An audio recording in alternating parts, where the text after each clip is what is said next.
The night Priya won the Regional Architecture Excellence Award was supposed to be the best night of my life too.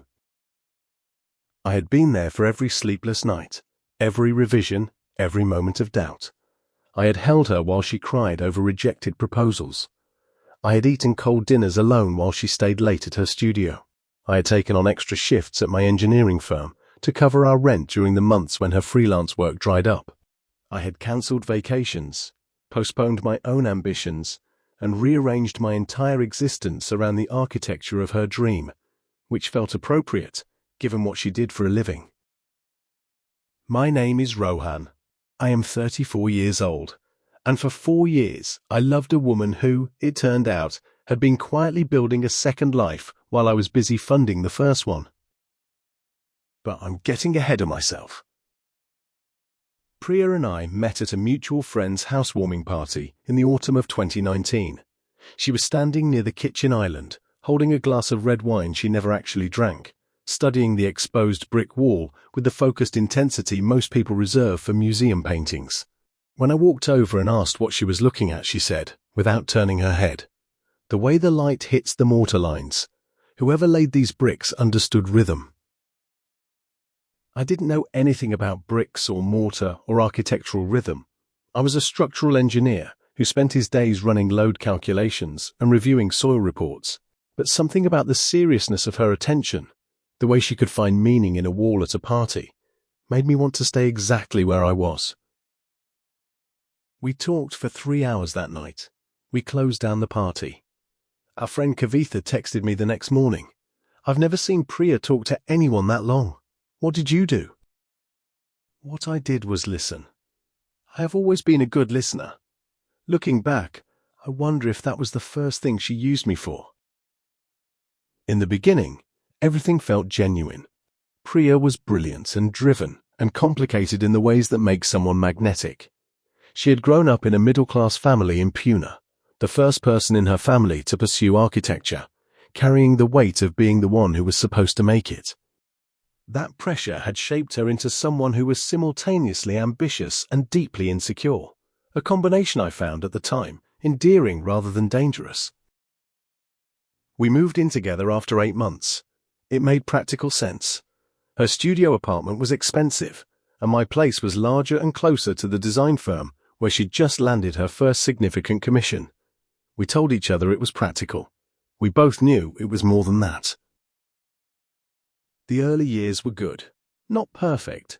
She was difficult sometimes, prone to long silences when a project wasn't working, prone to pushing me away when stress overwhelmed her, but good in the ways that matter. We cooked together on Sundays. We argued about films. She would sketch in bed while I read, and occasionally she'd hold up a drawing and say, "Does this look right to you?" Even though I had no real way of evaluating it, and I'd say something encouraging, and she'd look at me with an expression I interpreted as love. The financial imbalance crept in slowly, the way these things always do. Her firm was small and unstable. Mine was steady. When she lost a contract in early 2021, I told her not to worry about rent for a few months while she rebuilt her client list. Those few months stretched into nearly a year.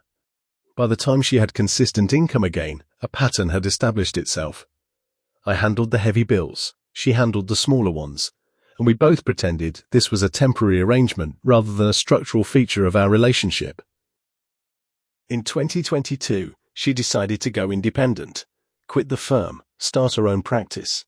She had a vision: sustainable residential design, communities that breathed, spaces that honored both function and feeling. It was a beautiful vision.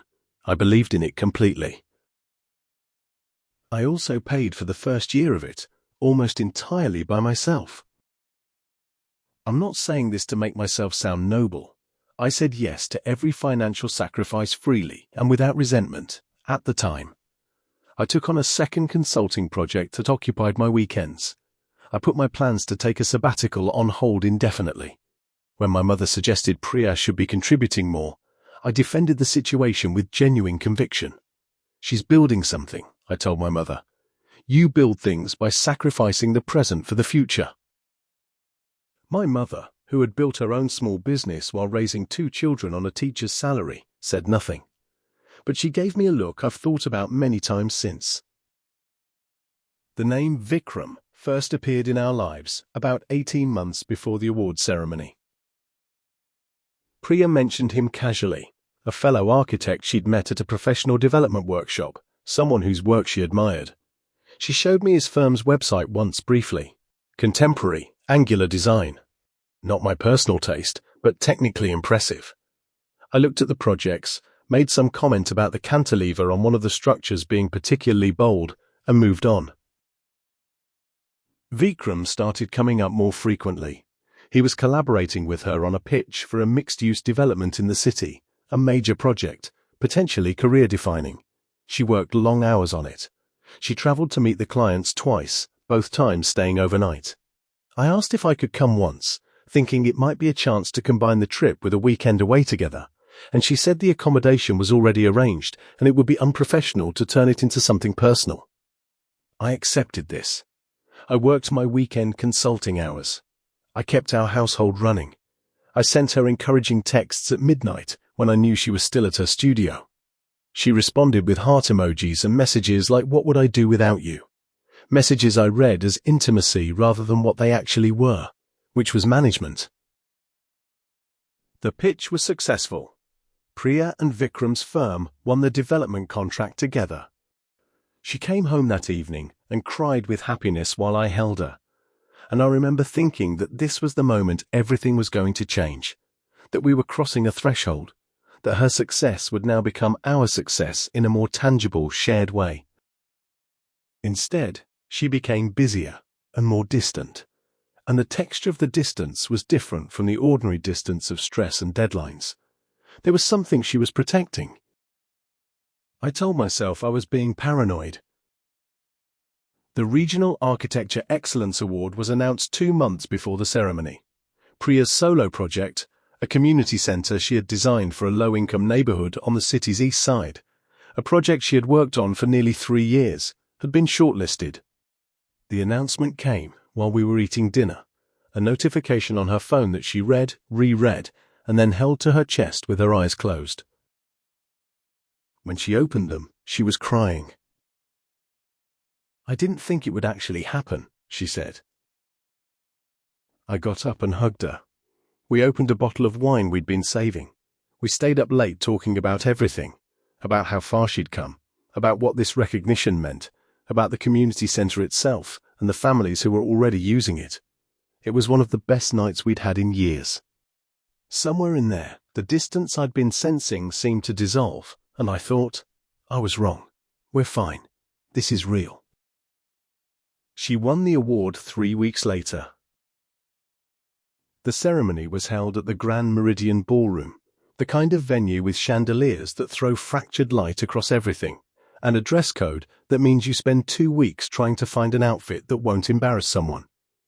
Priya wore a deep burgundy dress she'd bought herself. I wore the navy suit she'd helped me pick out 18 months earlier. We arrived together, took photographs together in the lobby, sat together at a table with 4 other architects and their partners. She was nervous. I could tell by the way she kept turning her wine glass in her hands without drinking from it, a habit she'd had since the night we met. I covered her hand with mine and said, "You're going to be great." She smiled at me. A real smile, I thought, one that reached her eyes. They announced her name 40 minutes into the program. The room applauded. I stood up before anyone else at our table, because I wanted her to see me standing. She walked to the stage, shook hands with the presenting official, accepted the award with the grace she always had in professional settings, and stepped to the microphone. "I want to start by thanking the award committee," she said, "and the community of Eastfield, whose trust in this project was everything. I want to thank my family, who have always believed in me." She paused, composed herself. "And most of all, I want to thank my partner, the person who has been beside me throughout this project, who saw what this could be before I did, who pushed me when I wanted to give up." I felt warmth spread through my chest. I was already thinking about how I'd tell this story. She mentioned me in her speech, in front of everyone. "Vikram," she said, "this is as much yours as it is mine." The warmth stopped. The room continued to applaud. Someone at our table glanced at me, then looked quickly away. I sat very still. Her phone was in my hand. She had given it to me when she walked to the stage, a practical, unthinking gesture, "Hold this for me," and I had been holding it in my lap for the past 5 minutes. As she finished speaking and raised the award above her head, it lit up. The notification was from Vikram. I read it without meaning to, because it was right there, the screen bright and impossible to ignore. "Watching you up there. You're everything. Come to me after. We don't have to pretend anymore." There is a specific kind of stillness that takes over when your understanding of reality reorganizes itself. It's not shock exactly. It's more like recalibration. The moment when everything you've been seeing reassembles into a picture you recognize, but wish you didn't. I sat in that ballroom with Priya's phone lighting up in my hand, and I understood everything all at once. The overnight trips, the long hours, the new distance with a different texture. The way she'd stopped asking me to look at her sketches. The way she said, "What would I do without you?" Not as love, but as the quiet guilt of someone who knows they are doing something wrong and has decided to keep doing it anyway. I scrolled up. I don't know why. Perhaps because understanding something intellectually and confirming it are different things, and some part of me needed to be completely certain before I allowed my life to change. The messages went back 11 months. 11 months of I think about you constantly, and last night was perfect. And I know this is complicated, but I don't want to stop. 11 months of Vikram asking if she was going to tell me, and Priya saying soon. I just need the project to be finished. I need to get through the award, and then I'll figure everything out. 11 months of her returning home to me after spending time with him, sitting across from me at dinner, sleeping in our bed, accepting my support, allowing me to believe we were building something together. The project that won the award. She needed to get through the award. I was the stability she maintained, so she could pursue the things she actually wanted. Priya came back to the table glowing, the award in her hands, accepting congratulations from the other guests with gracious warmth. She sat down beside me and turned, and the expression on her face shifted the moment she saw mine. I placed her phone on the table between us. She looked at it, then at me. "Rohan." "How long?" I asked. My voice was quieter than I expected. I had always imagined that if I were ever in a moment like this, I would be loud. Confrontational. I am not a confrontational person, but surely something this enormous would generate noise. Instead, I felt very calm. The way you feel calm after a wave has knocked you over and you're still underwater, not yet fighting your way up. "Rohan, this isn't..." "How long, Priya?" She looked at the table. "Almost a year." The person on her other side was laughing at something, completely unaware. The chandeliers kept throwing their fractured light across the room. Somewhere, someone was ordering more wine. "I need to leave," I said. "Can we please just get through tonight and..." "You already got through tonight," I said. "You said his name in your speech, in front of everyone. You stood on that stage and you thanked him, while I was standing up for you." She had nothing to say to that. I picked up my jacket from the back of my chair. I walked out of the Grand Meridian ballroom, through the marble lobby with its enormous flower arrangements, out through the revolving door into the cold night air, and I stood on the pavement for a long moment before I figured out what to do next. Then I called my friend Anuj, because I needed to hear a voice that belonged to someone who was simply on my side. "Can I come over?" I said when he picked up. He knew from my voice. "I'll put the kettle on," he said. The weeks that followed were not cinematic. There was no single cathartic confrontation, no dramatic scene in which all the unspoken things were finally said. Real endings are mostly administrative. Whose name is on which account? who takes which furniture, what to do about the lease. Priya came home the night of the ceremony at 2 in the morning. I was awake, sitting in the kitchen with a cup of tea I hadn't drunk. She sat down across from me and she cried, genuinely, I think. She told me she hadn't meant for it to happen, that it had started as friendship and then become something she didn't know how to stop, that she had told herself she would end it, but kept finding reasons not to. I believed all of this. It had the texture of truth, and I found, somewhat to my own surprise, that it made no particular difference to me. I supported you, I said, for years. I rearranged my life around your dream. I thought we were partners. We were, she said. We are. Partners don't do this. She didn't argue. I think the real answer, I said slowly, working it out as I spoke, is that you needed two things at the same time. You needed stability and you needed passion. I was the stability, he was the passion, and you kept both of us because giving up either one felt like too high a cost. She was quiet for a long time. Then she said, "That's probably true." I appreciated that she didn't deny it. It was, I think, the most honest she had been with me in a long time, possibly the most honest she had been with herself. "I'm going to stay at Anuji's for a few days," I said. "When I come back, we'll figure out the practical things." "Rohan," her voice broke. "I'm sorry. I genuinely am." "I know," I said, and I meant it. But sorry is information, not remedy. It tells you what someone wishes were different. It doesn't rebuild what was lost. Moving out took 3 weeks. The apartment was mine. My name on the lease, my furniture, my life that had been arranged to accommodate hers. She was the one who left, which felt, in some small way, like justice, though I know life doesn't operate on principles of justice. She took her drafting table, her books, her prints. She left behind a houseplant she'd bought 2 years ago and then forgotten to care for, which I had been watering ever since. I kept watering it after she left. Some habits are hard to break. The hardest part was not the anger, though there was anger, rising and receding in waves, sometimes catching me completely off guard in the middle of ordinary moments. The hardest part was the reinterpretation. When you discover something like this, you don't just lose the present and future of a relationship, you lose its past. Every memory becomes a question. That night she came home happy from a trip, and I thought she was happy to see me. Was she?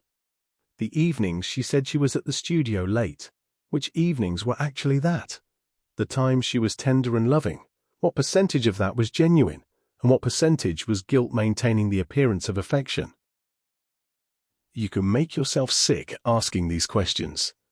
I made myself sick asking them for about a month. Then I decided, with conscious effort, to stop. Not because I found answers, but because I accepted that some questions don't have answers, and spending your life in their shadow is a waste of a life. What I've come to understand, in the quieter months since, is this. Priya is not a villain. She is a person who wanted more than she was willing to ask for, who solved that problem by taking it without asking. This is not an uncommon thing. It is also not an acceptable thing. Both of these facts can be true simultaneously.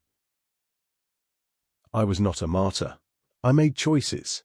To support her, to prioritize her ambitions, to accept an unequal dynamic, and I made them for my own reasons, chief among them that I loved her and believed we were building something together. The fact that I was wrong about what we were building doesn't mean my choices were foolish. It means I was operating on incomplete information. I also need to be honest about something that took me longer to admit. I had noticed the signs, the texture of the distance, the changed quality of her attention, the way Vikram's name kept appearing. I noticed, and I chose not to investigate, because investigating would have meant confronting something I wasn't ready to confront. There's a particular kind of courage required to ask the question you're afraid to have answered. I lacked it for a long time. I don't fully blame myself for that. It's a very human response, but I acknowledge it. It is 8 months after the award ceremony now. I am sitting at the desk in my apartment, just mine, which still feels novel in ways both difficult and liberating. Writing this account of what happened because someone suggested that writing it down might help me understand it, and they were right. Here is what I know. I am better at recognizing when I am making myself smaller to fit inside someone else's ambition. I am better at asking difficult questions before they become urgent ones. I am learning, slowly, imperfectly, to apply some of the energy I spent sustaining other people's dreams to the cultivation of my own.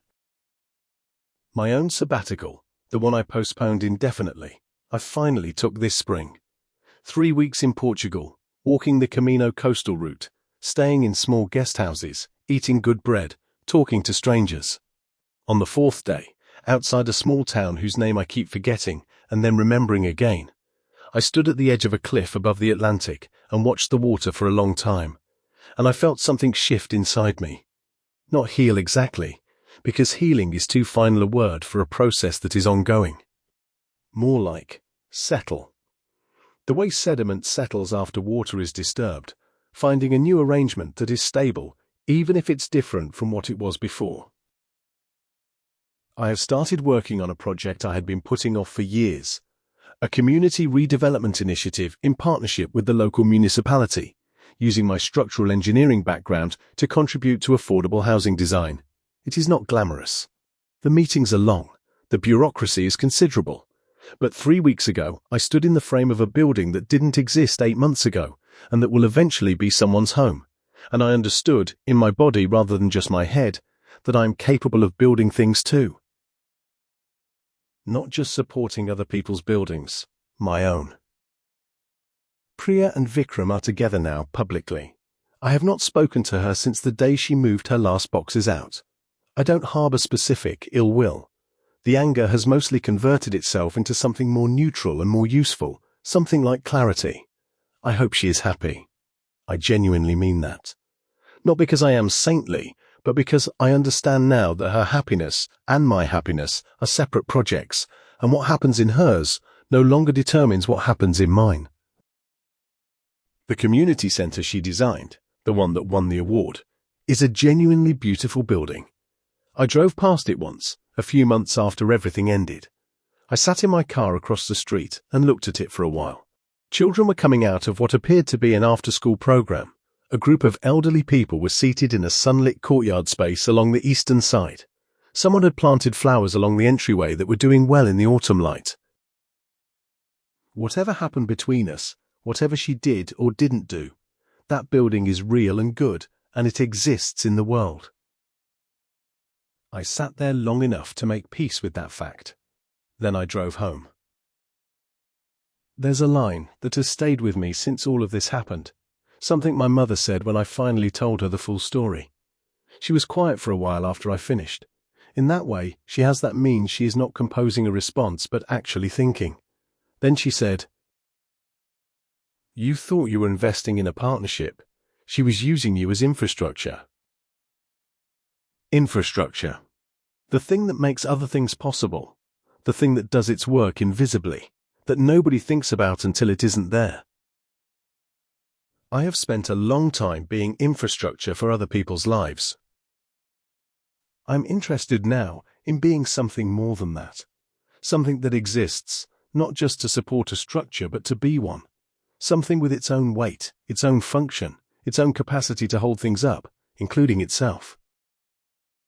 The houseplant she left behind is thriving. It needed nothing more than what it had always needed: consistent water, sufficient light, someone to pay attention. Strange, the things that teach you something.